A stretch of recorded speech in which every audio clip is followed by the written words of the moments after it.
Students, मैं भुवनेश्वर माथुर आपके साथ हूं आशीष सिंह लेक्चर से। आइए हम नेक्स्ट वीडियो कर रहे हैं क्लास 10 इकोनॉमिक्स संसाधन एवं विकास। बहुत स्कोरिंग है। इस लेक्चर में अपने साथ बुक रखिए और आपको बहुत अच्छी तरह से ये क्लियर हो जाएगा कंसेप्ट। स्वामित्व के आधार पर, है ना, व्यक्तिगत संसाधन भी हैं। कुछ संसाधन निजी व्यक्तियों के स्वामित्व में भी होते हैं, जैसे हमारा खुद का खेत मान लीजिए, खुद का मकान, है ना। तो बहुत से किसानों के पास सरकार द्वारा आवंटित भूमि होती है। कई किसानों को सरकार ने भी भूमि दी गई होती है, जिसके बदले में सरकार को लगान यानी टैक्स चुकाते हैं, ठीक है। और हमारे गाँव में बहुत से लोग भूमि के स्वामी भी हैं और बहुत से लोग भूमिहीन होते हैं, यानी रह तो गांव में रहे हैं, उनके पास कोई अपने नाम में कोई ज़मीन खेतीबाड़ी की या मकान की या छोटी झोंपड़ी टाइप ऐसा कुछ भी नहीं है, ठीक है। तो ये बड़ी हमारे देश में एक अजीब सी समस्या है, आज से नहीं, ऐतिहासिक समय से ये दिक्कतें हमारे चल रही हैं। शहरों में हमारे पास क्या सिस्टम है, भूखंड है, घर हैं, अन्य जायदाद के मालिक होते हैं, बाग हो गए, चारागाह हो गए, तालाब, कुओं का जल आदि संसाधनों पर निजी स्वामित्व भी होता है। कि कुछ उदाहरण हैं, देखिए कैसे हैं। एक तरफ गांव में खेती बाड़ी वाले किसान हैं, ज़मीन उनके नाम है, खेती बाड़ी उनके नाम है, उनके पास ऑफिशियल आधिकारिक रजिस्ट्री है। जैसे शहरों में भी लोगों के, आपने देखा होगा, प्लॉट नंबर 620 ऐसा होता है, घरों के नंबर हैं, अन्य जायदाद के मालिक भी हैं कई जगह। अब शहर में तो बाग वगैरह होते भी हैं, गांव में भी होते हैं। जैसे उत्तर प्रदेश में बड़ा कॉमन है आम के बाग, लीची के बाग, इस तरह से। चारागाह की ज़मीन शहरों के आसपास होती है, ये भी कोई व्यक्तित्व स्वामित्व में हो सकते हैं। कई कई जगह तालाब भी हो सकता है, कुएं का जल हो सकता है, तो वो उसको लोग सेल भी करते हैं। निजी स्वामित्व के ये कुछ उदाहरण हैं। ऐसे बहुत सी चीज़ें हैं, जैसे मैरिज का गार्डन हो गया, या आपने देखा होगा शादी वगैरह होती हैं तो वो भी किराए पर चलता है। शहरों में ये भी सिस्टम है। अपने परिवार के संसाधनों की आप भी एक सूची तैयार कर सकते हैं कि हमारे पास इस कैटेगरी में क्या क्या है। सामुदायिक स्वामित्व वाले संसाधन यानी सबके कॉमन है, ये सभी सदस्यों के लिए उपलब्ध हैं। जैसे गांव में होती है शामिलात भूमि, जैसे क्या क्या बोलते हैं इनको, ये सब आधिकारिक भाषा है। चारण भूमि, कुछ ये भी भूमि होती है, शमशान भूमि, तालाब होता है। तो ये कॉमन सबके काम आता है। ये कोई का व्यक्तिगत नहीं है, अपितु सभी जने उस एरिया के इनको काम में ले सकते हैं। और नगरीय क्षेत्रों में क्या होगा, पब्लिक पार्क, भाई सब जा सकते हैं। आपने सुना होगा पिकनिक स्थल है ना, स्पोर्ट्स और गेम्स के लिए सिटी में खेल के मैदान बने हुए हैं। तो ये सब लोग काम में ले सकते हैं, इस पर कोई किसी की रोक टोक नहीं है। वहाँ रहने वालों के सबके लिए ये उपलब्ध है। थोड़ा बहुत नाम मात्र का शुल्क लगता है, फीस देनी पड़ती है अपने को, है ना। जैसे शहरों में आपने सुना होगा कम्युनिटी सेंटर है, तो वहाँ पर लोग जाके अपना अपना जो भी कार्यक्रम है कर सकते हैं। शादी है, बर्थडे पार्टी है, कोई सिटी में भी मैच होता है तो इसमें भी फीस लगती है, तो खिलाड़ी आपस में बांट के कर लेते हैं। पिकनिक स्थल है, आप जाइए पिकनिक मनाइए। सार्वजनिक पार्क में भी कई कई जगह थोड़ी एंट्री फीस होती है, छोटी मोटी, है ना, तो वो फीस दे के आप अंदर जा सकते हैं। कई जगह फीस नहीं भी होती। कहने का तात्पर्य है कि सामुदायिक है, इसमें सब जने इनको काम में ले सकते हैं। अब चलते हैं राष्ट्रीय संसाधन। ये कैसे होते हैं? तकनीकी तौर पर देश में पाए जाने वाले सारे संसाधन राष्ट्रीय हैं, क्योंकि ये कानूनन भाषा है जो मैं आपको बताना चाहता हूं। तकनीकी तौर पर क्या लिखा हुआ है, देखिए ध्यान से। तकनीकी तौर पर देश में पाए जाने वाले सारे संसाधन किसके स्वामित्व में है? वैसे तो राष्ट्रीय हैं, उन पे स्वामित्व नाम को हमारा है, लेकिन हैं वो सब एक तरह से संसाधन राष्ट्रीय हैं। देश की सरकार को कानूनी अधिकार है कि वह व्यक्तिगत संसाधनों को भी आम जनता के हित में अधिग्रहित कर सकती है। कल को अगर कह दिया जाए कि ये वाला जहाँ ये काम हो रहा है, ये बिल्डिंग यहाँ पर रेलवे की लाइन गुजरेगी और इतना इतना ये आपका हिस्सा काटा जाएगा, तोड़ा जाएगा, तो तुड़वाना पड़ेगा। इस बात का मतलब ये आ गया कि देश की सरकार को क्या है, कानूनी अधिकार है क्या, कि वह व्यक्तिगत संसाधनों को भी आम जनता के हित में अधिग्रहित कर सकती है। मान लिया जाए थोड़ी देर के लिए कि ये कोई किसी का खेत है। अब ये खेत है तो इसके अंदर आपने भी देखा होगा बिजली के खंभे वगैरह कभी कभी लगाने पड़ते हैं, तो कल को किसान मना नहीं कर सकता कि मैं यहाँ खंभा नहीं लगाऊंगा अपने यहाँ,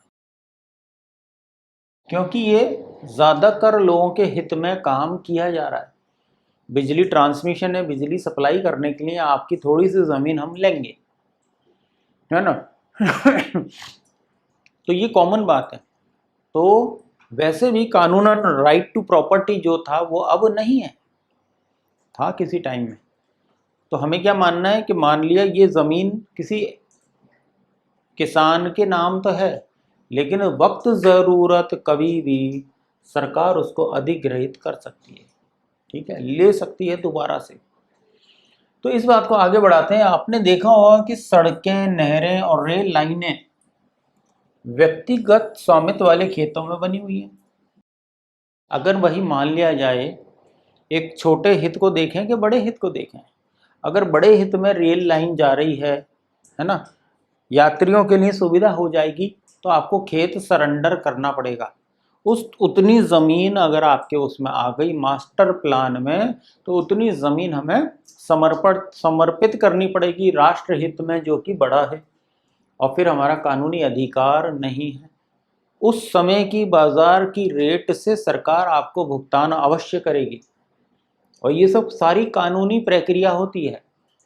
ऐसा नहीं है कि कागज़ दे दिया और आप हटो यहाँ से, पूरा अखबार में निकालेंगे, मास्टर प्लान समझाया जाएगा, उसमें मार्केट की जो रेट है उसके अनुसार आपको, अगर हम किसी भी की भी ज़मीन अगर इन कामों के लिए लेती है सरकार, हाईवे बनाने के लिए, समझ लीजिए इन बातों को, अगर नहरें बनानी है उस क्षेत्र में या रेल लाइन डालनी है, आजकल तो आपने सुना होगा डेडिकेटेड फ्रेट कॉरिडोर भी है, यानी उस पर सिर्फ और सिर्फ मालगाड़ियाँ चलती हैं और बहुत ही तेज स्पीड में वो पूरी कंट्री में दौड़ाने का प्लान है। DFCC कहते हैं उसको। तो उसमें भी कई खेतों में से होके गुजरी है वो, स्पीड की वजह से। तो कई खेत उसके आए हैं, उन्होंने लिया है और भुगतान दिया है, मकान भी तोड़े गए हैं, है ना। तो मेरे कहने का आशय है कि व्यक्तिगत स्वामित्व वाले खेतों में भी बनी हुई है, तो कोई अपन मना नहीं कर सकते। शहरी विकास प्राधिकरणों को सरकार ने क्या किया है, भूमि अधिग्रहण का अधिकार दिया हुआ है। शहरी विकास प्राधिकरण है, हर जगह होता है कि भाई लखनऊ विकास प्राधिकरण, गाजियाबाद विकास प्राधिकरण, आगरा विकास प्राधिकरण, बुलंदशहर विकास प्राधिकरण, आपने नाम सुना होगा। थोड़ा बहुत क्या, हर राज्य में नामों का फर्क है, बट ये जो सरकारी दफ्तर होते हैं, सरकारी ऑफिस, ये काम मूलतः काम यही करते हैं। जो भी ज़मीन अधिग्रहित करनी है तो वो ये लोग ये काम करेंगे, ठीक है। तो सरकार ने शहरी विकास प्राधिकरणों को शहर बसाने के लिए ज़मीन अधिग्रहित करने को इनको पावर दी है। आपने देखा होगा कि आपका शहर पहले छोटा सा था, अब बढ़ते बढ़ते कॉलोनीज बाहर जाने लगी, तो कई खेतों तक हम पहुंच गए और वहाँ वो तक भी हमको अधिग्रहित करने पड़ते हैं। तो ये शहरी विकास प्राधिकरण शहर की ज़मीनें आसपास की खरीद के उनको भुगतान करके किसानों को, या कैसी भी पड़ता भूमि है उनको भुगतान करके स्थिर कर देते हैं, वो मामला वहाँ ख़त्म हो जाता है। ये तो हुई बात राष्ट्रीय संसाधन क्योंकि राइट टू प्रॉपर्टी हमारे यहाँ अब नहीं है, ठीक है। आगे चलते हैं। सारे खनिज पदार्थ, जल संसाधन, वन्य जीवन, राजनीतिक सीमाओं के अंदर सारी भूमि, और 12 समुद्री मील यानी 22.2 किलोमीटर समुद्र के अंदर तक, महासागरीय क्षेत्र, भूभागीय समुद्र, वह इसमें पाए जाने वाले संसाधन राष्ट्र की संपदा हैं। तो कभी कभी हमसे जानकारी के लिए पूछ भी लेते हैं कि अगर हमको मान लीजिए डीजल या पेट्रोल 24 किलोमीटर पे मिला तो क्या भारत वहां जाके उसको निकाल सकता है? जी नहीं, वो अंतरराष्ट्रीय सीमाओं में आ गए। आगे देखेंगे।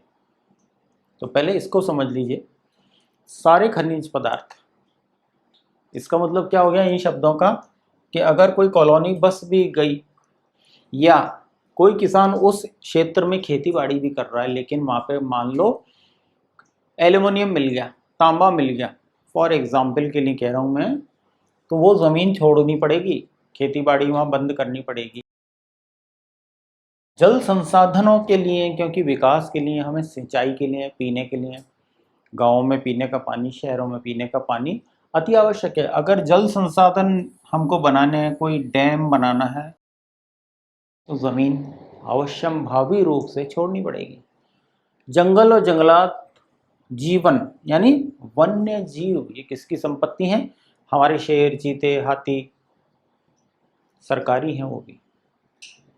राजनीतिक सीमाओं के अंदर सारी भूमि, यानी जो भारत देश है, जो आधिकारिक नक्शा है हमारा, हमारे आइलैंड समूह हैं, द्वीप समूह, अंडमान निकोबार, लक्षद्वीप, वो सब किस में आएंगे? हमारे अंतर्गत है। तो ये सारा भूभागीय समुद्र 12 समुद्री मील तक भारत देश का है, फिर दूसरे अन्य देश का है, फिर जो जिसके पास पड़ रहा है वहाँ से नाप लो, और बाउंड्री आपको पता है अपनी 22.2 किलोमीटर दिया हुआ है।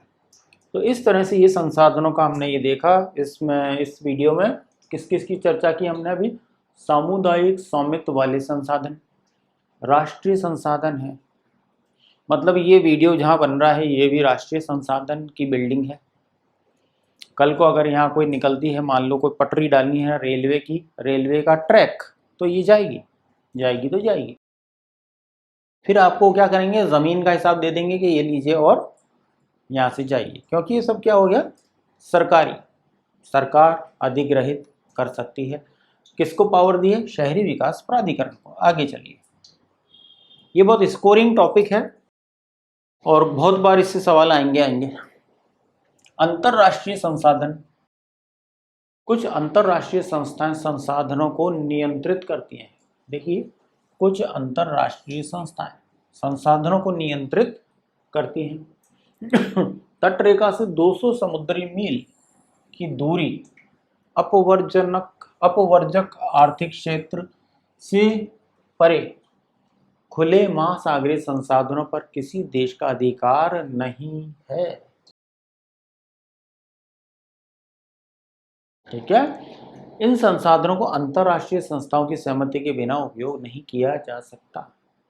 कल को भारत देश कहे कि मैं एंटार्क्टिका जाके वहाँ पर ये ड्रिलिंग करके और क्रूड ऑयल यानी पेट्रोलियम और डीजल निकालना चाहता हूँ, तो क्या ये अलाउ किया जाएगा? क्या ये इजाज़त मिलेगी? नो, क्योंकि लिखा हुआ है कुछ अंतरराष्ट्रीय संस्थाएं संसाधनों को नियंत्रित करती हैं। कहाँ से?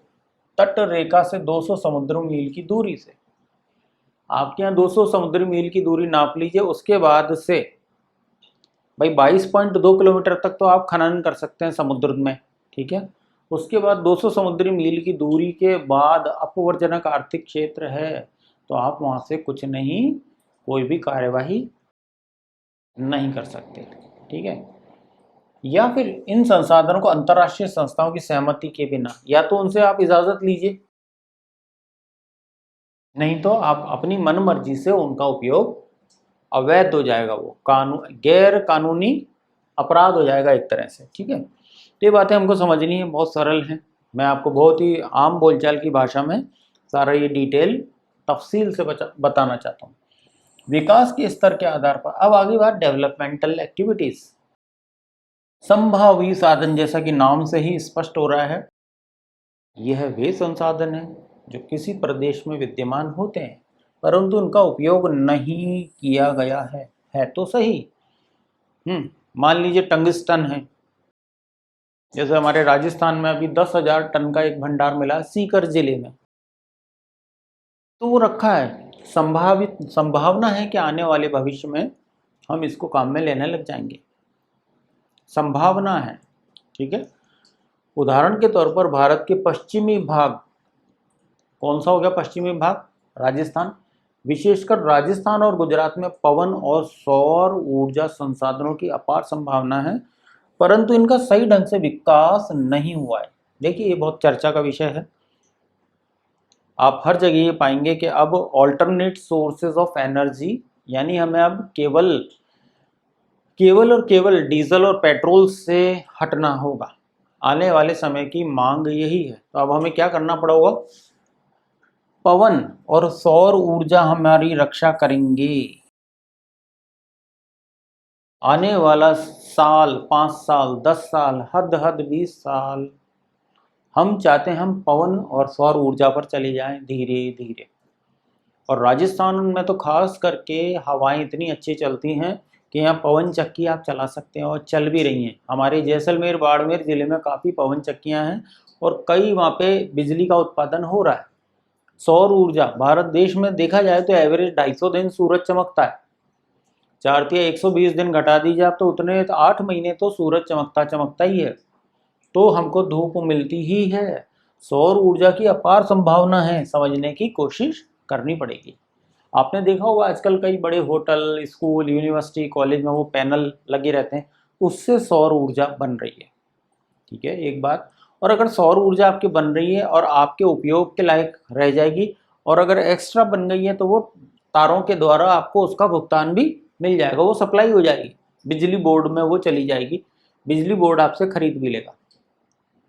तो देखिए, इतना काम किया जा रहा है। और स्पेशली अभी संभावी संसाधन कहाँ का बताया जा रहा है? राजस्थान और गुजरात, दोनों चीज़ है, पवन भी है और ऊर्जा भी, सौर ऊर्जा भी है। दूसरा फायदा इनका क्या होगा, अभी इस बात को क्लियर कर लें कि पॉल्यूशन इनको बनाने में नाम मात्र का भी नहीं होगा। पर्यावरण को नुकसान हो रहा है क्या? धूप आ रही है, पैनल से बिजली बन रही है, हवा चल रही है, वो पंखे चल रहे हैं। मेरी कहने का आशय है कि हमें आज नहीं कल, कल नहीं परसों इस पर शिफ्ट, बदलाव करना ही पड़ेगा, इस पर जाना ही पड़ेगा, और कोई अल्टरनेट हमारे पास नहीं बचेगा। समझने की कोशिश कीजिए, बड़ा इजी कंसेप्ट है, बहुत अच्छे मार्क्स इसमें मिलते हैं। तो ये हो गया संसाधनों की अपार संभावना, परंतु इनका सही ढंग से विकास नहीं हुआ है, या तो क्या तकनीक अभी उतनी बढ़िया नहीं है। ये अभी स्पेशली मैं कह सकता हूँ कि सौर ऊर्जा में अभी मैटर पड़ रहा है अर्थ का, पैसे का। अब ये थोड़ा और सस्ता हो जाए तो इसको ज़्यादा से ज़्यादा घर, रेलवे, है ना, हमारी फौज वगैरह सब जगह पवन अभी हमारी स्वभाव में नहीं आई है। जब आप देखिए 240 दिन राजस्थान गुजरात में हवा का बहुत अच्छा प्रेशर है, बहुत अच्छी गति पर चलती है, तो बहुत इजीली आप ये पंखे लगवाएं। तो ये आगे जाके इस पर हम शिफ्ट होंगे और ये हमारे लिए बहुत फायदे का सौदा भी होगा। तो ये किस में आ गए? संभावी साधन,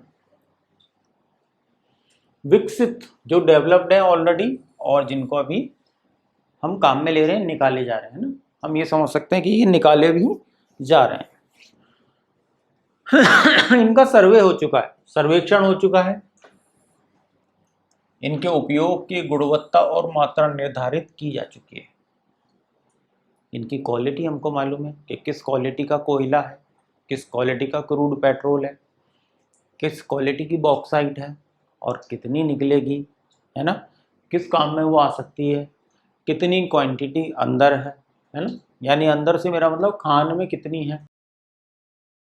विकसित संसाधन कहलाएंगे ये, क्योंकि इनके बारे में सर्वे हो चुका है, इनकी क्वालिटी हमको मालूम है, समझ चुके हैं, निकाला जा चुका है, उत्खनन हो रहा है। संसाधनों का विकास प्रौद्योगिकी और संभाव्यता के स्तर पर निर्भर करता है। आपकी टेक्नोलॉजी कैसी होनी चाहिए? प्रौद्योगिकी, सीधे शब्दों में कहूँ तो सस्ती होनी चाहिए। उसको उत्खनन निकालने का खर्चा बहुत ही कम आना चाहिए। अदरवाइज होगा क्या कि उसको निकालने में तो खर्चा हो गया 80,000 और कुल माल निकला 1,00,000 रुपये का, तो कोई सेंस नहीं है। ये खाली निकालने के लिए हमने निकाला, नो। ये हमको सबसे बड़ी पॉइंट है कि ये प्रौद्योगिकी उसको निकालने की सस्ती होनी चाहिए, क्योंकि संसाधनों का विकास, प्रौद्योगिकी और उनकी संभाव्यता, और कितनी अंदर मात्रा में वो हैं, ये भी बड़ा देखना जरूरी है। ये नहीं कि छोटा सा निकला और आपने उस क्वांटिटी को निकाला और वो किसी भी काम की नहीं रही। उल्टा कई बार क्या होता है, मात्रा निकलती नहीं है। तो सर्वे इसीलिए करती है भारत सरकार या कोई भी देश कि आखिर है कितना अंदर। इंजीनियर लोग इस बात का पता बता देते हैं कि यहाँ पे हमको ऐसा लग रहा है इतनी इतनी मात्रा में, मान लो लोहा है एक, तो कितना है अंदर, बाजार की दर से हिसाब करके उसको अगर निकालते हैं तो कितना मिलेगा कितने वर्षों में। तो ये दोनों चीजें हमारे लिए बहुत इंपॉर्टेंट है।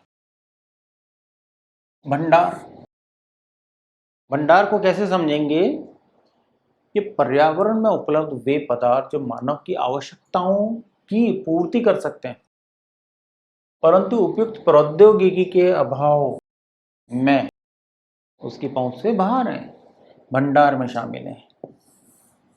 यानी मुझे ये तो मालूम पड़ गया कि ये कितना स्टॉक है, हमको ये समझ आ गया कि हमारे पास कितना है स्टॉक, STOCK, या हमारे लिए भविष्य में कितना स्टोर है, कितना भंडार में है, कितना पेट्रोल है, कितना कोयला है, कितना आयरन ओर है, लौह अयस्क अंदर, इतना तो हम समझ गए। जैसे उदाहरण के लिए जल दो गैसों से बनता है, हाइड्रोजन और ऑक्सीजन का यौगिक है। हाइड्रोजन ऊर्जा का मुख्य स्रोत बन सकता है, और परंतु इस उद्देश्य इसका प्रयोग करने के लिए हमारे पास उन्नत तकनीक ज्ञान नहीं है। दोनों चीज डेवलप करनी पड़ेगी हमें धीरे धीरे, और हो भी रही है तकनीक भी, और वो ऐसी तकनीक हो के ज़्यादा खर्चीली नहीं हो। अब मैंने क्या शब्द यूज़ किया, उन्नत तकनीक हो और ज़्यादा खर्चीली नहीं हो। ये दो चीज़ आप याद रखें। हम दो गैसों से जल बना सकते हैं पर वो उतना संभव नहीं है क्योंकि हमारे पास आज उतनी उन्नत तकनीक नहीं है, और वो खर्चीली भी ना हो, ये शर्त हो रही है इसमें।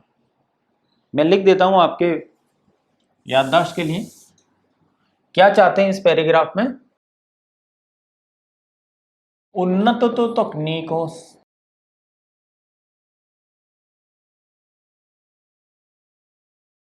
पहला पॉइंट, ठीक है, और क्या हो, खर्चीली ना हो। अब मैं सस्ता वर्ड हटा रहा हूं, शायद ऐसे खर्चीला लिखा जाएगा, खर्चीला ना हो। ये तकनीक तो मिल जाए उन्नत, अच्छी क्वालिटी, अच्छी मशीनरी, है ना, बट वो खर्चीली नहीं होनी चाहिए।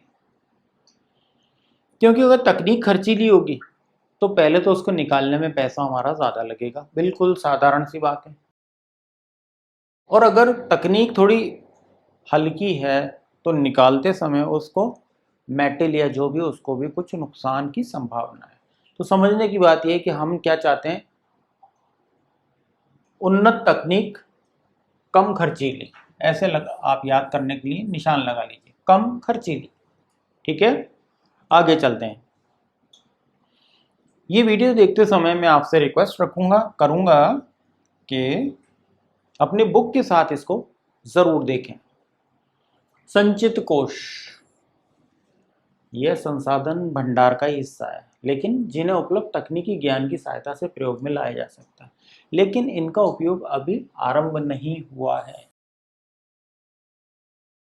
संचित है, आपके पास रखा हुआ है ना, आपके भंडार गृह में सुरक्षित है, या आप समझने के लिए कह सकते हैं कि आपके स्टोर रूम में ये माल रखा हुआ है। ये समझ लीजिए कि जैसे हमारे घर में मान लीजिए 10 बोरी गेहूं रखा हुआ है, वो भंडार है, स्टॉक हो गया, एक जगह संभाल के रखा हुआ है, कभी भी आप उसको यूज में, काम में, प्रयोग में लीजिए, ठीक है। इनका उपयोग भविष्य में आवश्यकता पूर्ति के लिए किया जाएगा, फ्यूचर की जरूरत को ये पूरी कर सकता है। नदियों के जल को विद्युत पैदा करने में प्रयुक्त किया जा सकता है, परंतु क्या प्रॉब्लम है, वर्तमान समय इसका उपयोग सीमित पैमाने पर ही हो रहा है। अब हमारा उत्तर प्रदेश है, बिहार है, पंजाब है, हरियाणा है, नदियों की भरमार है। यहाँ हम काफ़ी बिजली के संयंत्र लगा के, हाइड्रो पावर लगा के बिजली पैदा कर सकते हैं, लेकिन बात वही आ गई, मैंने कहा ये जो एस्टेब्लिशमेंट है ये महंगा लगता है। हाइड्रो पावर आप जानते हैं उसको लगाने में काफ़ी खर्चा आता है, तो तकनीक अभी महंगी है, ये समझने की चेष्टा करनी चाहिए। इस प्रकार बांधों में जल वन आदि संचित कोष है, उपयोग भविष्य में किया जा सकता। अब हमने सर्वे कर लिया है सर्वे तो हो गया, मतलब सर्वे का मतलब हमने ज्ञान ले लिया कि कहाँ पे क्या चीज कितनी है। ठीक है, कुछ इस तरह सर्वे लिखते हैं। सर्वे यानी सर्वेक्षण हो चुका, आने वाले निकट भविष्य में ये हमारी आवश्यकताएं पूरी करेंगे। जैसे अब हमने ये सोचा है एक पॉइंट कि नदियों के जल को विद्युत पैदा करने में काम में लिए जाए, परंतु लेकिन अभी कई ऐसे आर्थिक मसले, राजनीतिक मसले है ना, तकनीकी मसले हैं कि इनका उपयोग बहुत सीमित, लिमिटेड हो रहा है। होने को हो सकता है आज भी, बट कई तीनों चीजें हमें रोकती हैं। राजनीतिक परिदृश्य होता है, कई बार आर्थिक हमारी परिस्थिति ऐसी नहीं होती कि हम इस काम को आज के आज और अभी के अभी या इसी साल कर पाए। तो ये चीज़ें देखिए, कई बार तकनीक भी हमारे पास इतनी उन्नत नहीं होती, और अगर आप अभी बाहर से मंगाएंगे तो तनिक महंगी पड़ेगी। तो ये सारी बातें तीनों ध्यान में रखें। लेकिन हाँ, ये ज़रूर है कि हमारे पास संचित कोष है, सर्वे हो गया और हमें इसका ज्ञान है कि यहाँ पर ये उपलब्ध है। मतलब सरकार की नज़र में है कि ये नदी बह रही है यहाँ पे, इस पे हाइड्रो पावर यानी हाइडल पावर भी कहते हैं कई जगह, वो आप यूज़ कर सकते हैं उसमें। मेरी तरफ से आपको शुभकामनाएं।